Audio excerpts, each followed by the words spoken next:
He followed a draft beneath his cabin. A whole family was living in the hidden root room. The cold came up through the floorboards in January the way it always did, not a seep but a push, like something alive down there pressing against the wood. I'd lived with it 11 winters, stuffed rags in the gaps near the hearth, wore my boots to bed some nights. You get used to a cold if you live with it long enough. You get used to most things. I'm not a man who goes looking for what isn't his business. Virgil Crane taught me that. Not his name by birth. He took it off a fence post somewhere in Kansas, or so he said, and I never had cause to doubt him. He took me in at 14, put a hammer in my hand, and told me the 3 things a man needed: a roof that didn't leak, a fire that didn't go out, and the sense to leave other men's troubles alone. Virgil died in '74, consumption, and left me this 80 acres and the cabin he'd built with his own 2 hands. I added the second room in '77, put up the fence along the north quarter in '80, dug the well deeper in '82 when the old one went sulfur bitter in a drought. 41 years old, and the whole of my life was the work I'd done on this piece of ground. That was enough. It had to be. The draft I noticed in December. Not the cold that was always there, but a particular pull, like the cabin was breathing. A door breathing slow. I'd be sitting at the table eating salt pork and dried beans, and feel the flame on the lamp bend sideways, just a little, toward the corner behind the wood stove. I told myself the chinking had gone out on the north wall. Told myself I'd check it in spring when the ground softened. I'm telling you this because I want you to understand what kind of man I was. Not a bad man, not cruel, but a man who'd learned to keep his questions to himself and his eyes on his own work. A man who'd spent so long alone that alone didn't feel like a condition anymore. It just felt like the weather. The morning I found them, it was cold enough to see your breath inside the cabin. I'd gotten up before light to bank the fire, and I stubbed my boot toe on the iron ring in the floor, a ring I'd put there myself when I dug the root cellar in '79. I'd stopped using the root cellar 3 years back when the corner of it collapsed, and I didn't have the time or the inclination to shore it up. I kept my turnips and my stored apples in the lean-to off the back of the barn instead. The iron ring had been invisible to me as a nail head in a board, part of the floor, part of nothing. But when I stubbed my toe on it and stood there cursing in the dark, I felt it. Air moving up around the ring. Not the ordinary cold from below, a draft, a pull, like something down there was drawing breath. I stood there a long time. The fire was almost out. I could hear the wind off the plains hitting the north wall of the cabin in long flat runs, and I could hear my own blood in my ears, and I could hear, underneath all of that, something else. Breathing. Not one breath, more than one. I am not a man easily frightened. I've had a gun drawn on me twice in my life, once in a card game in Laramie when I was 22, and once by a drunk homesteader who lost cattle to a storm and had decided, briefly and incorrectly, that I had something to do with it. I stood still both times until the situation resolved itself. Stillness is what I have instead of courage. They look the same from the outside. I went and got the rifle off the wall. I loaded it. I came back to the iron ring and took a knee on the cold floor and pulled. The door swung up and the smell hit me first, wood smoke old and thin and something sweeter underneath, something human. Then a child's sound, not a cry exactly, more like an intake of breath held back, and a woman's voice, very quiet and very certain, saying, "Don't. He's got a gun. Don't make a sound." I held the rifle pointed down into the dark and said, "Who's down there?" It wasn't a question. It came out the way a man says a thing when he already knows the answer is going to change something. A long silence. Then, "We don't have any weapons, we have 2 children, please." I've heard a person beg twice in my life. Once from a man who deserved what was coming to him, and once from a man who didn't. I knew which one this was without seeing her face. "Come up," I said. She came first. She had to turn sideways to get through the opening. She was wearing 2 coats, a man's duster over what looked like a woman's wool coat, both of them gray with dust and wear, and her hair was dark and loose around a face that was thin but not weak. 30, maybe. 32. She had a bruise along her jaw that was fading yellow at the edges, which meant it was old, which meant it wasn't from the cellar. She stood up and faced me without flinching.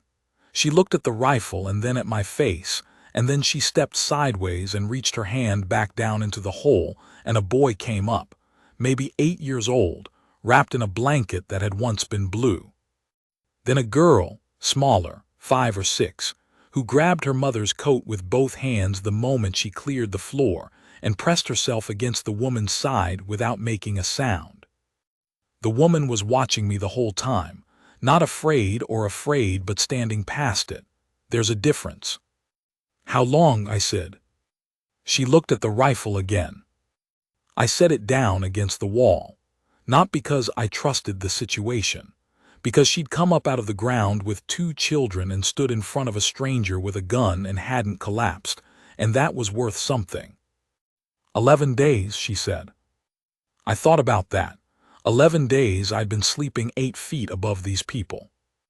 11 days I'd been eating my salt pork and my dried beans, and filling the lamp and reading 2 pages of the same almanac before I went asleep.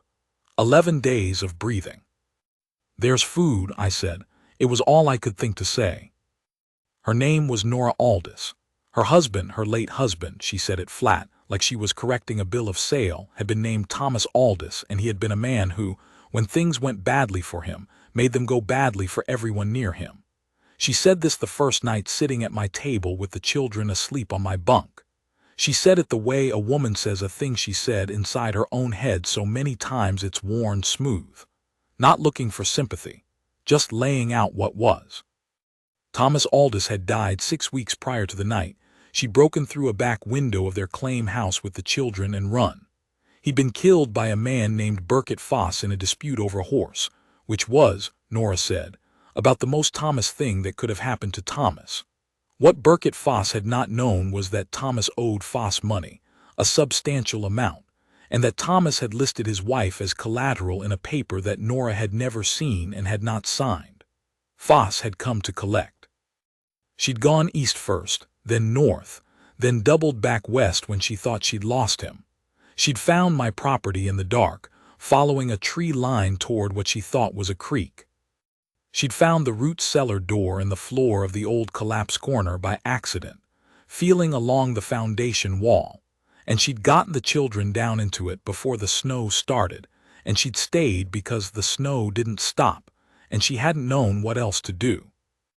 I took apples, she said, from your lean-to, and a half-sack of oats I found in the barn. I'm sorry. I looked at her a moment. Oats were going bad anyway. She nodded once. Not thank you, more like acknowledged. I appreciated that. I've never trusted easy gratitude. It usually means somebody needs something more than they're saying. This Foss, I said, he know you came west. I don't know what he knows. I didn't say anything else about it that night. I fed the children oatmeal with a little of my store of maple sugar, and they ate without speaking, the boy watching me from under the edge of the blanket, the girl not watching me at all. When they were done, Nora put them in my bunk and she sat down on the floor near the stove, and I gave her the blanket off the back of my chair, and she said she was fine. I slept in the chair. I didn't sleep much. In the morning, the boy's name turned out to be Caleb, and the girl's was Iris, and Caleb told me, while his mother was outside in the cold checking on what remained of their things in the root cellar, that his father had broken his mother's arm once, that it hadn't healed right, and that he, Caleb, had been waiting for his father to try it again so he could do something about it. He said this standing very straight with the blue blanket still around his shoulders and his chin up. 8 years old. I said, your mother handled it. He thought about that. Yeah, he said, she did. I want to tell you about the days that followed, and I want to tell you truthfully, which means telling you that I did not know what to do with these people in my house. I was not equipped for it. I had a man's life, which is to say a life built for one chair, one bunk, one set of habits worn smooth as river stones, the particular silence of a place where nothing is required of you and nothing is given either. I'd been in that silence so long I'd mistaken it for contentment. Nora didn't ask permission for anything. She looked at what needed doing and she did it. The first morning she found a crack in my chimney mortar I hadn't noticed and patched it with clay from the creek bank she'd broken through the ice to reach. The second day she fixed the broken hinge on the lean-to door that had been banging in the wind since October.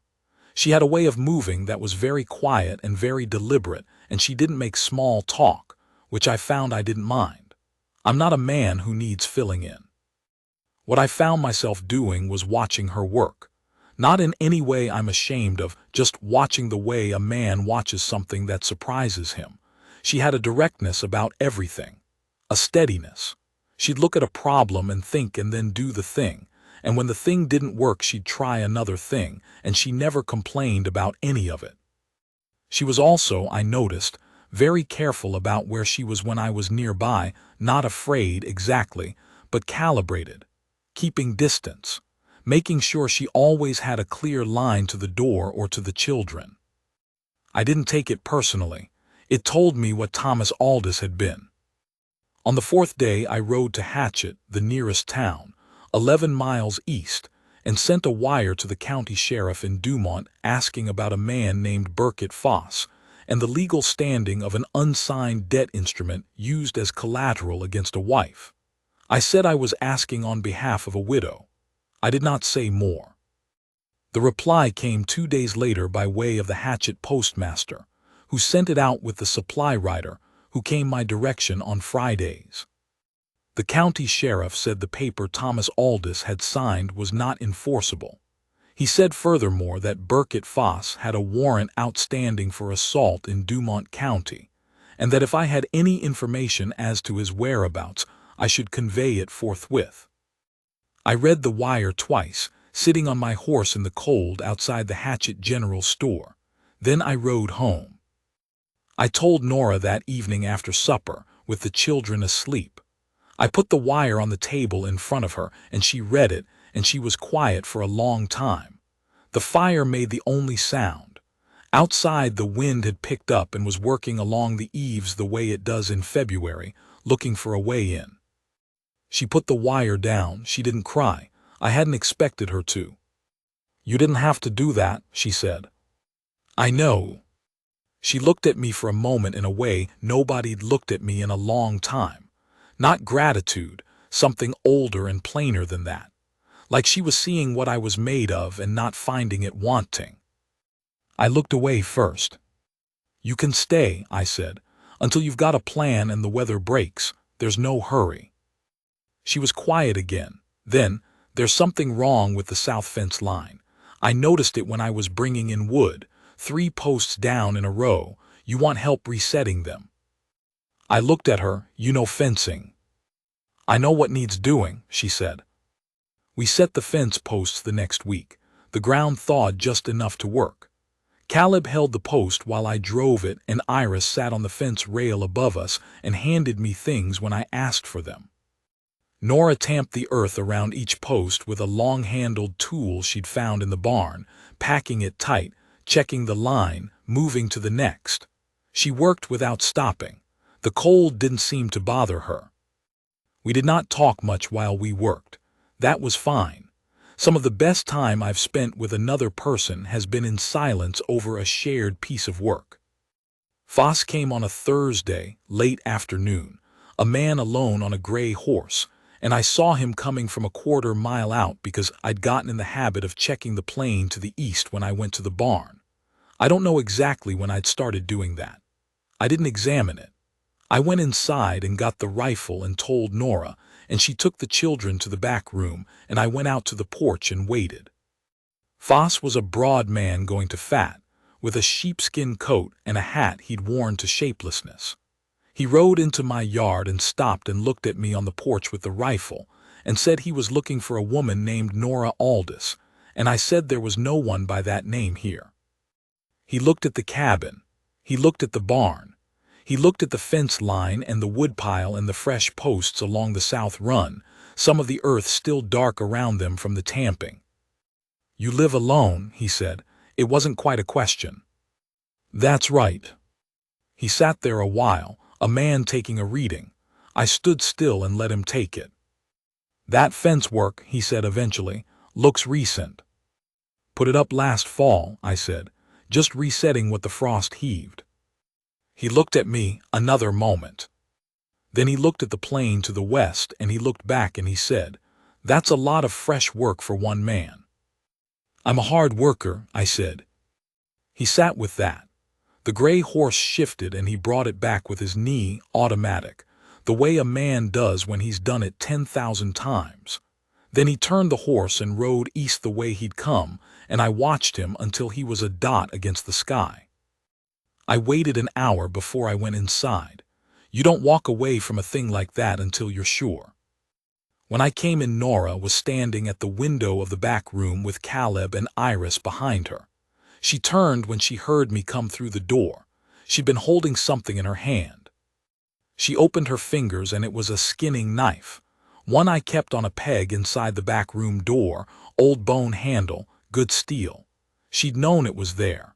She'd found it and held it and stood between that window and her children.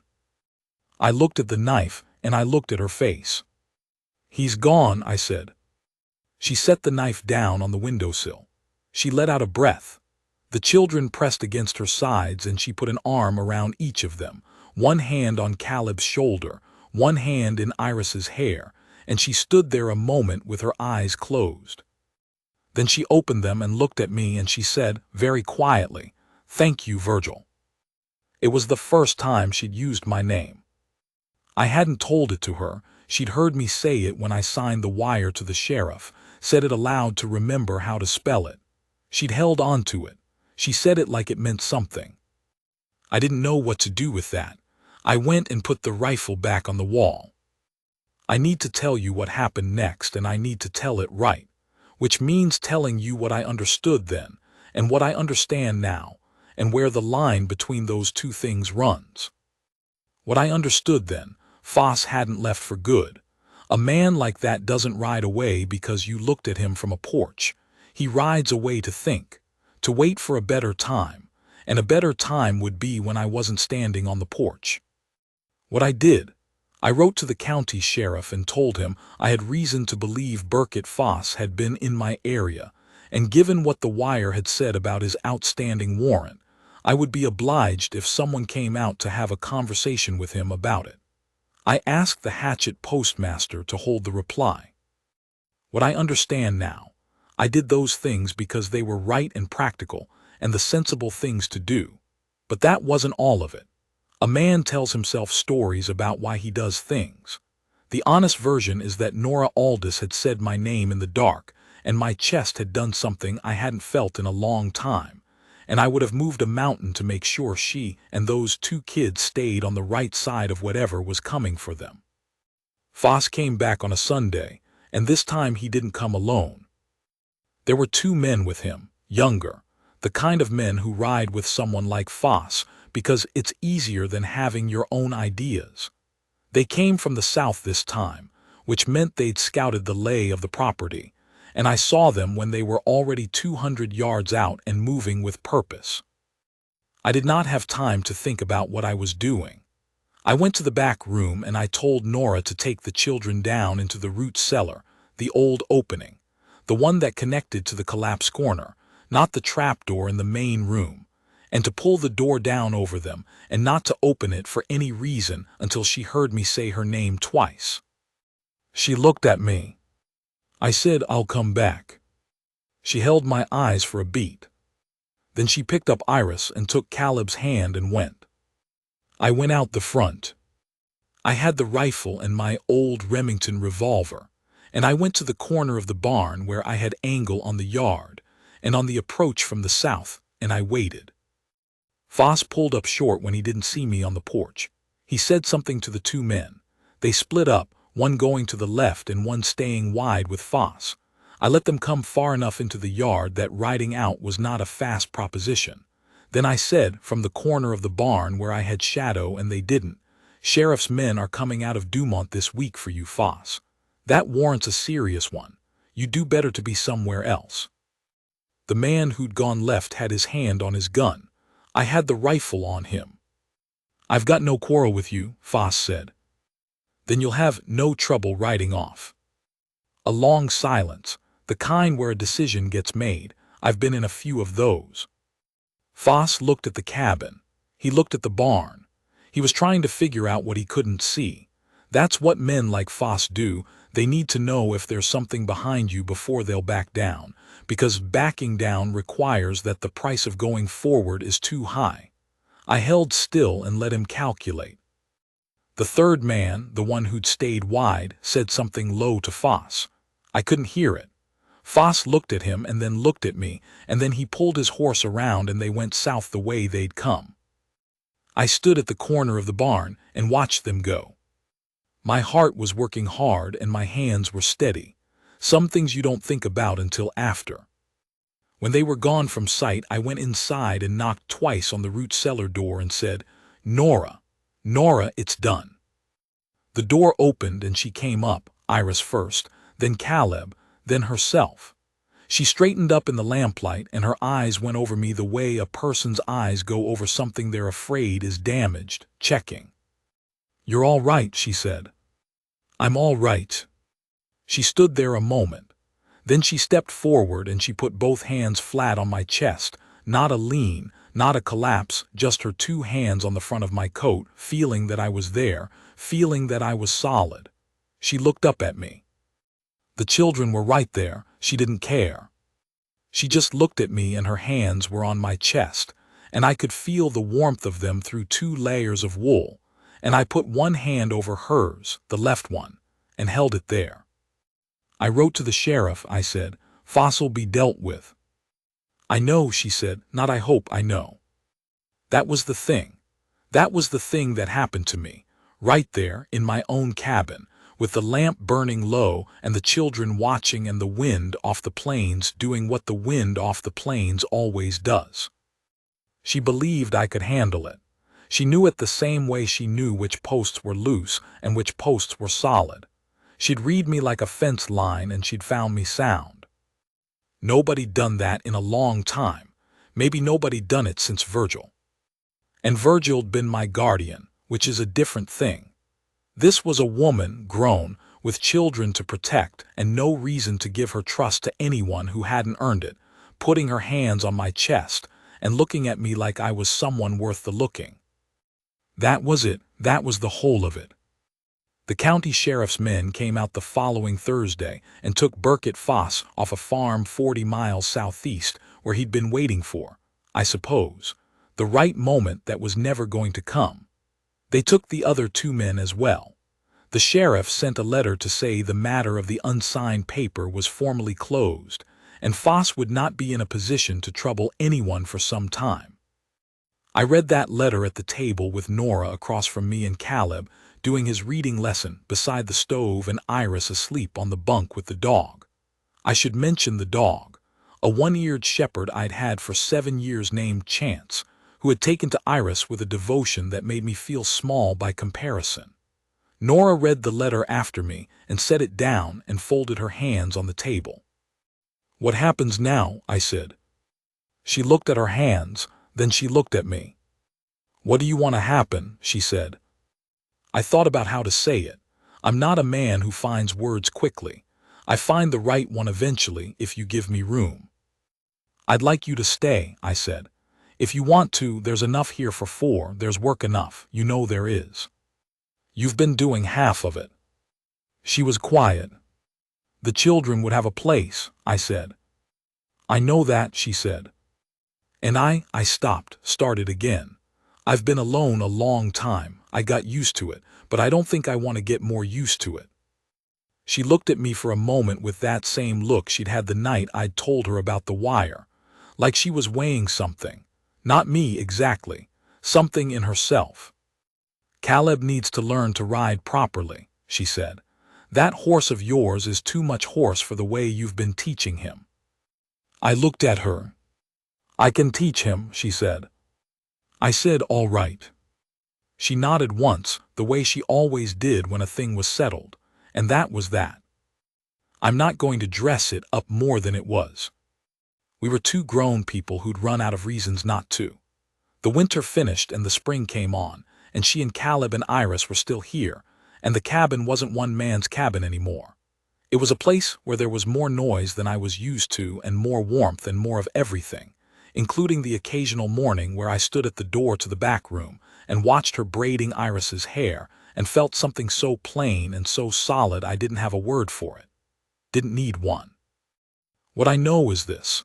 I followed a cold draft under my cabin in January thinking I'd find a gap in the foundation, and instead I found 3 people who needed exactly what I had and didn't know I had it. A roof that didn't leak. A fire that didn't go out. Enough ground for a family. And what Nora Aldis found down in that root cellar, reading the situation the way she read everything, careful and clear and without illusion, was a man who was worth the staying for. She told me that direct, one evening in the spring when the south field was plowed, and we were sitting on the porch with the last of the light going out over the plain. She said she'd known it the first morning, when I'd set the rifle down. A man who puts his gun down when there's a woman and 2 children in front of him, she said. That's the kind of man you can trust with the rest of it. I didn't say anything. I put my arm around her and she leaned into my side and we sat there and watched the dark come on across the grass, slow and wide, the way it does out here on the plain, like the whole world is just breathing out. Chance was at my feet. Iris was asleep inside. Caleb had left his boots on the porch step and forgotten them again. That was us. That was the whole thing. That was enough.